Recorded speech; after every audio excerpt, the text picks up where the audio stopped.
A family that's actually going to understand why you're not home at 12 o'clock at night and you're gone at 6 o'clock in the morning.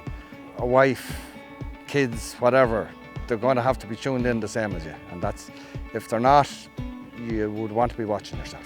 Something about it made my heart beat slow. Just like a Sunday on a gravel road. I don't know why she soothes my soul. It felt familiar when she walked in, like she stepped into a place I've been. Now I know why she feels like home. Those eyes deep blue like a Memphis rain, heart pure gold like a guitar string. Her smile shines bright like the neon streets. Yeah, she reminds me of the way that wind blows through the pines in the middle of a rocky top summertime. She burns my lips like a whiskey knee.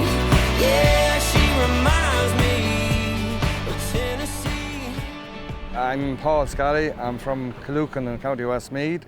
We have a silage outfit here behind us. We're called Scally Silage. Well, the silage game we were at it, you can say we're at it 37 years now, yeah. Well, I done an apprenticeship in Lines of Burton when I started at 14 years of age, and basically I kind of took it on from there. I seen people at it and one thing and another, and I had a brother that done a bit of round baling or not round baling, sorry, square baling, and basically people wanted silage cut that year instead of hay, and we went off and got a second-hand double chop, a Zetter Crystal, 466, and I think it could even be in a 135. I started drawing in silage with it and cutting double chop silage. But sure, there was as big an outfit at the time, that time with that, as what was around us, like, you know. There was nearly no such thing as silage contractors at the time, you know. The first year we cut silage, I was actually still working at the mechanical work in Lines of Burton. But there was a brother, Oliver, had a bit of land as well, and I suppose the two of us kind of went at it with his tractor and my tractor and one thing and another.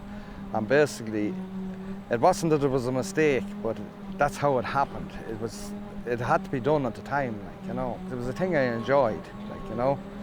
I cut silage and played football back that time, you know, so basically when I was at one or the other, I enjoyed both of them at the time. So I think that it was ever going to end up at what we have at, and people like would have grown into this? No, and there probably was no thought of it doing that, but we kept at it, like, you know. What we're driving now and what we're going around in now, if you added up all the horsepower that we had in the field on the day, it's what we were using to pull the rakes now, the one tractor, like, you know. So it's amazing the way it has come on through a lot of years, both in machinery and in technology, science, everything. The way farmers treat grass now and the way grasses grew.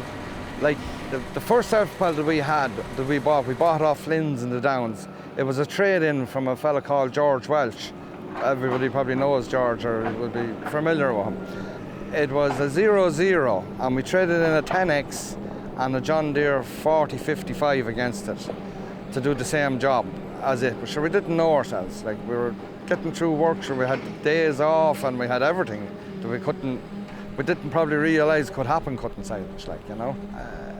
We probably bought that harvester for somewhere around, it could have been 60,000, I think, at the time. It was big money at the time, but we knew the machine, we knew George Welch, to be fair, he keeps the stuff very good.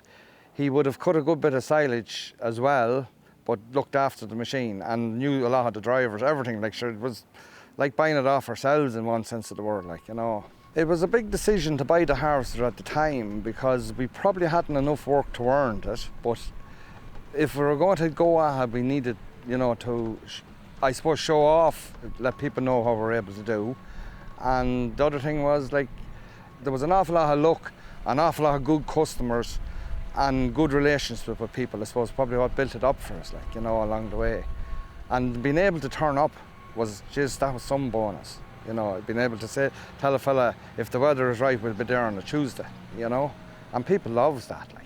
Sure, the trailers we had were like transport boxes, like, you know, straight away we had to go thinking of bigger trailers, and Ruskin was on the go at the time. I don't know whether anybody remember them or not, but we bought 3 trailers off Ruskin. The 3 last trailers basically that said to come out of Ruskin, we actually ended up with them. And there were 16 foots and 18 foots, and they were huge trailers, and sure now we're gone to 22 foots, and to be fair, we're gone to 25 foots. We have 3 25 foots coming from Paddy Brahan at the end of the month. We had to go off and buy a loader then. We bought a JCB loader and a 416 is what it was.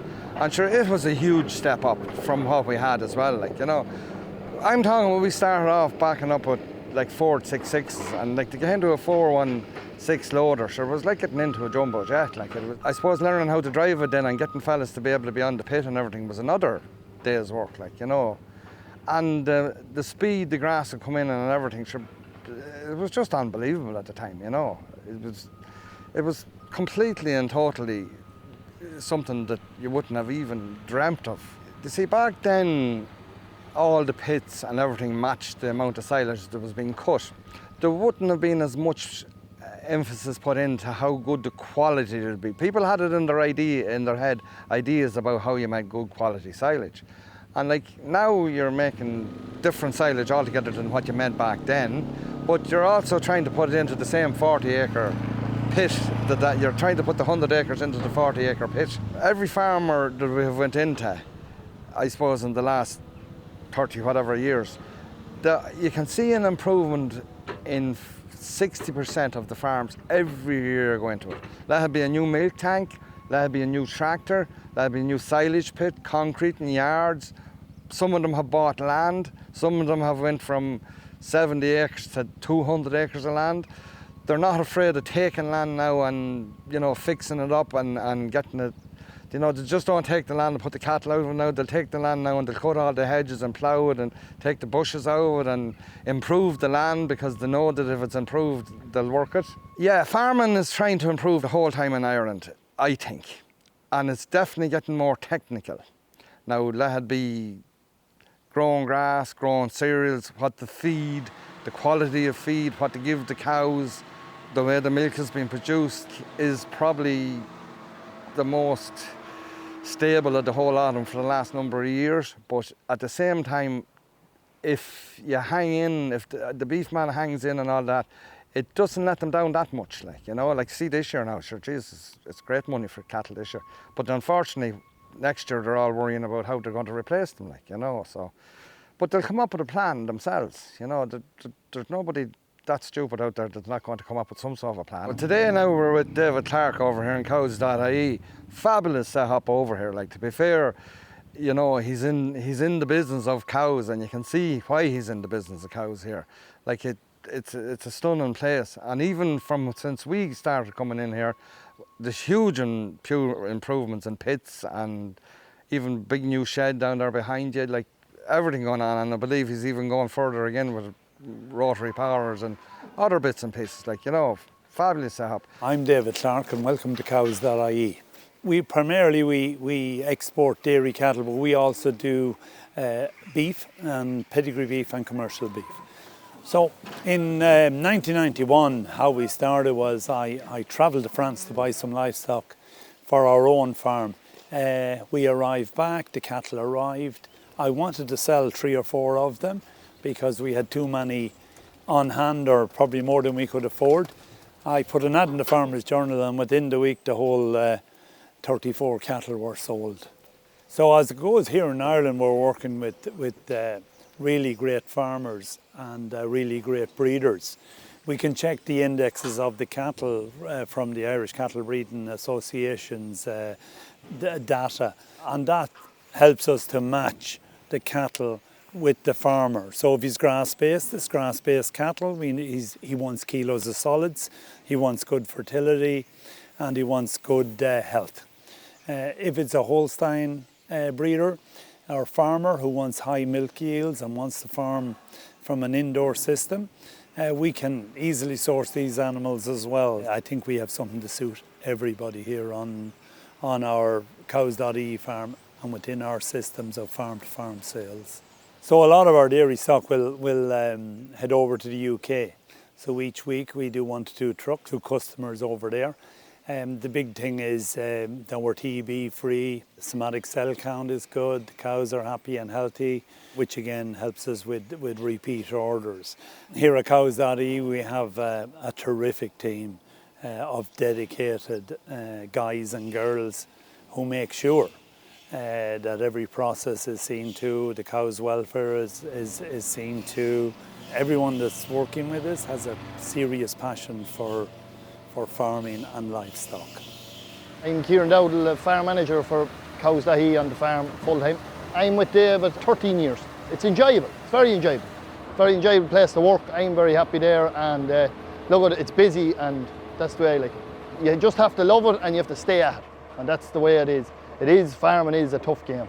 My name is David Clarke. I'm working here with Cows.ie.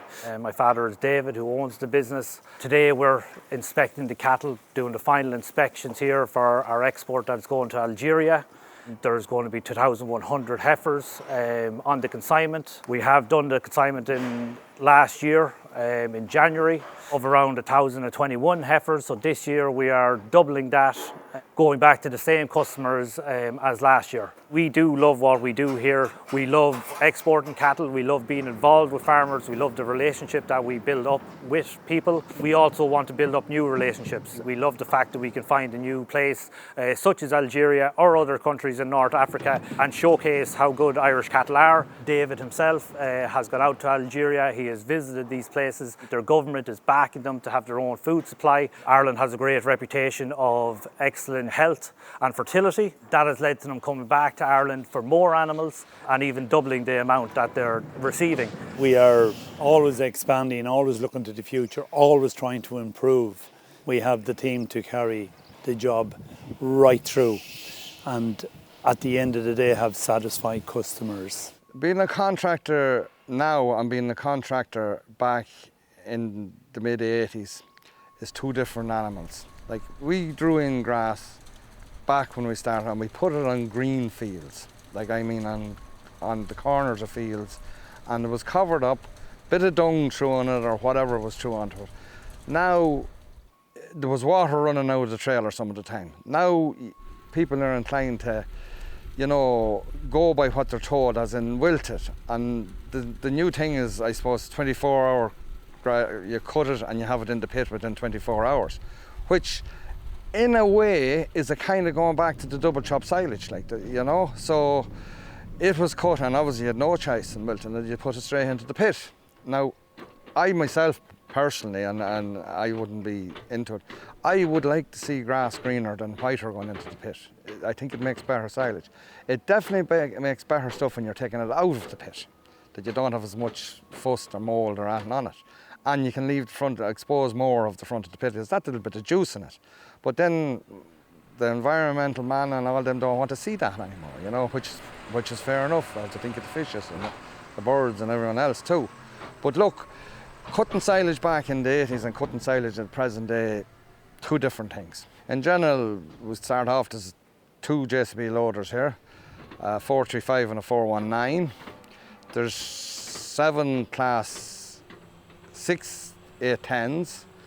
There's an 870, an 850, 660, and a 970 and an 870 harvester. 2 sets of butterfly mowers and 2 class rakes. One of the mowers we have this year is a 35-foot mower. It's a new class. Well, it's not too many of them in Ireland, but we had butterflies and we changed over to this one because I found with the butterflies we weren't using them, and I was changing the mower, and I suppose Leinster was talking to Owen in Leinster, and he kind of says, well, look, go for this, or you might change your tractor next year to a bigger one. So look at the 870 is flying with it, to be honest with you, you know. And if you're putting a lad up on a tractor, if you can have him mowing an extra third of it, it's actually costing you less as well, and one thing. But when you go in and mow out 200 acres at your ease, it's not, and you have it ready to go, you know.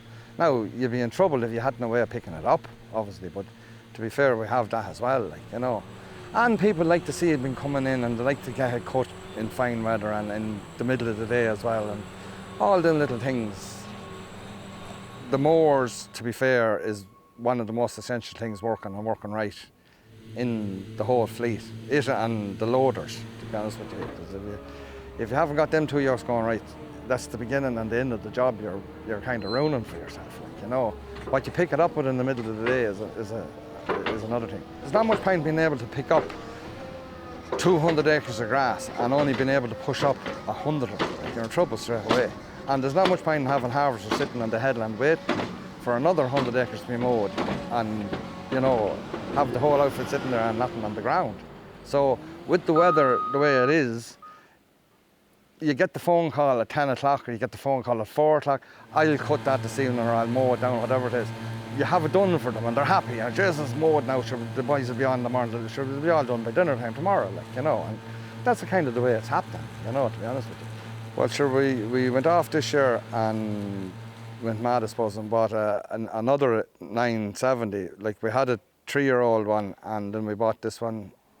Very little in the difference of the old one. It has the new head on it and a few different bits and pieces on it that's different than the old one. The other one is an 870. Thinks it's a 970, to be fair.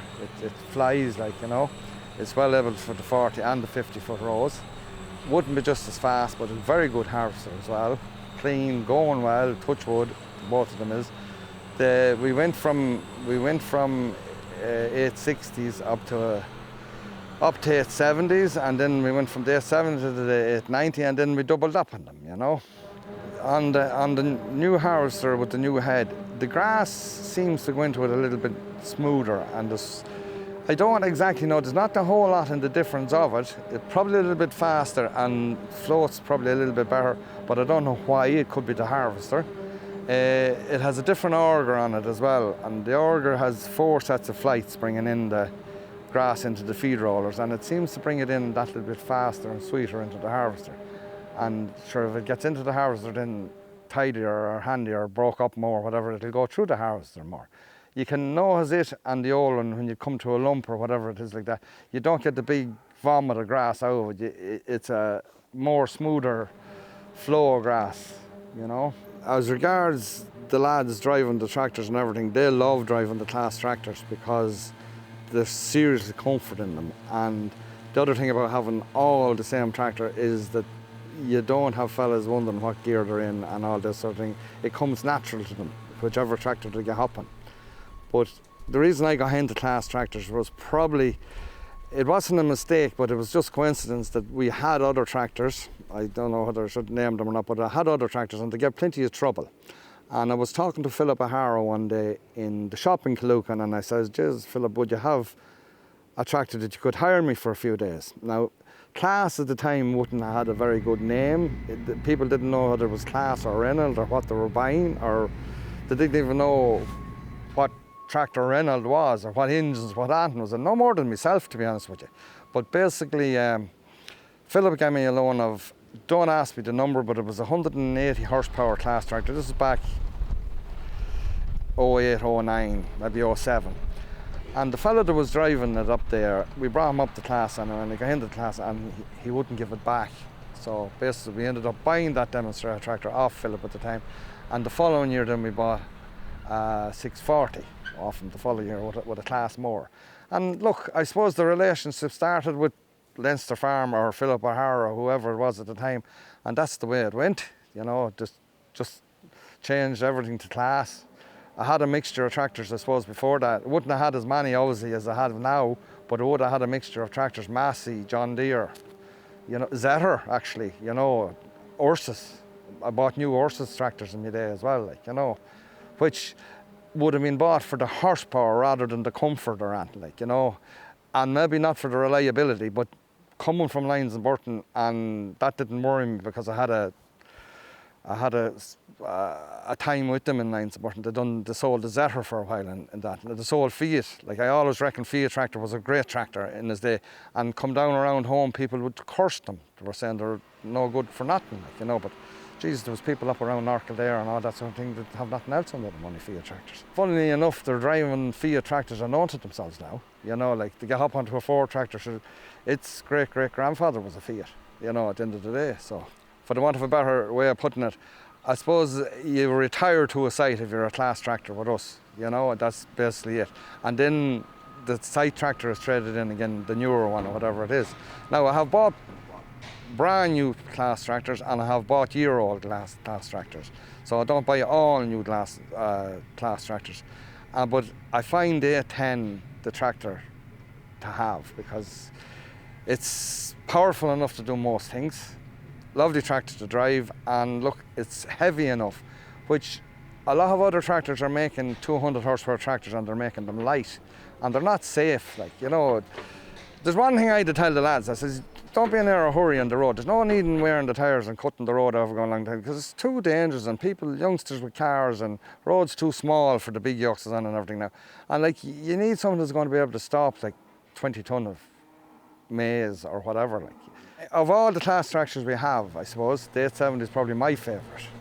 It has that little bit of power and it has the bit of size. It has all, I suppose, all combined comfort and everything on the tractor. And it's a big tractor to have around the place. And it's a very versatile tractor. That, you know, right, you wouldn't put a transport box on it, but at the same time, if you needed to, you could.